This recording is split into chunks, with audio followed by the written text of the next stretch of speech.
Ilang araw na lamang po bago ang pagsalubong sa bagong taon. Kaya gaya ng inaasahan, muli na namang dinarayo ng mga mamimili ng paputok at pailaw ang tinaguriang fireworks capital of the Philippines na Bocaue, Bulacan. Yan ang ulat ni Patrick De Jesus. Naabutan namin si Richmond at ang kanyang pamilya na inaayos ang mga pinamiling paputok at pailaw sa Bocaue, Bulacan. Gumastos lang naman sila ng 102,000 pesos. Pero masusulit naman anya dahil ngayon lang ulit sila magkakasamang magdiriwang ng New Year. Lalo't marami sa kanila ay nagbakasyon sa Pilipinas. Actually, first time to eh. First time kasi na mag-celebrate dito. Kaya bumili ng ganito karami sa Pilipinas. From New York, kaya ayun. Hindi naman kayo nangihinayang na 102,000 ang kanyang ginastos? Hindi naman, kasi mag-enjoy naman lahat eh. Para sa ilan, dagdag buenas ang mas maingay na pagsalubong sa bagong taon. Kaya't tradisyon na sa kanila ang may paputok. Paminsan-minsan lang kasi kailangan i-enjoy din yung New Year. Pagsalubong sa New Year, nakakasatisfy din sa sarili. Tapos sabi nga nila, pampabuenas ng bagong taon. At saka parang tradition na dating ginagawa ng kabataan natin. Tapos hanggang pagtanda natin, parang ganun pa rin, ginagawa pa rin natin.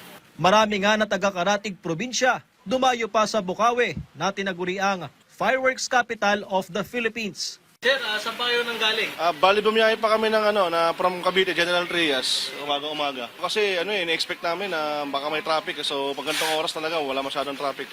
Magkano ang budget ko, sir, para sa paputok? Sa paputok, mga 3,000 to 5,000 pesos siguro. Madami na. Kasi bibigyan din namin yung mga kamag-anak namin eh. Kasi yung mga iba hindi nakakabiyahe dito, so kami lang yung may sasakyan. So, ina lang din yung parang regalo namin sa kanya sa New Year. Ano ang nabili po ninyo? Fountain, lucis, yan, yung mga anything na legal na fireworks lang. Yan lang. In demand dito ang lucis, quitties at sparklers na maaaring bilhin per piraso o per bundle. Mabenta din ang fountain na mabibili ng 40 hanggang higit 1,000 pesos, depende sa klase.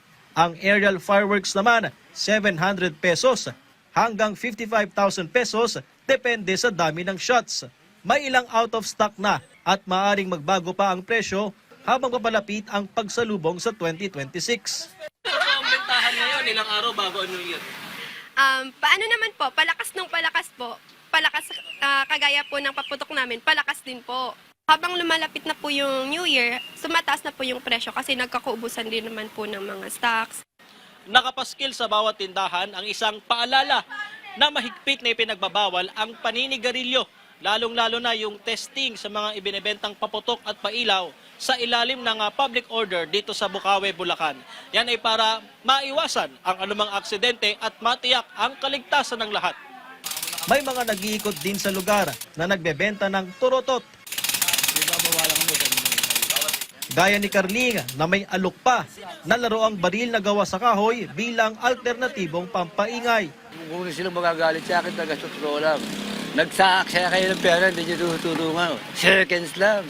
Titignan, pag wala ng pera mo, yung araw nga, katakip na ng kaldero, papaigay ka, Magdamag na bukas ang mga tindahan ng paputok at pailaw sa Bocaue. Kaya't pwedeng-pwede pang humabol ang mga mamimili. Patrick De Jesus para sa Pambansang TV sa Bagong Pilipinas.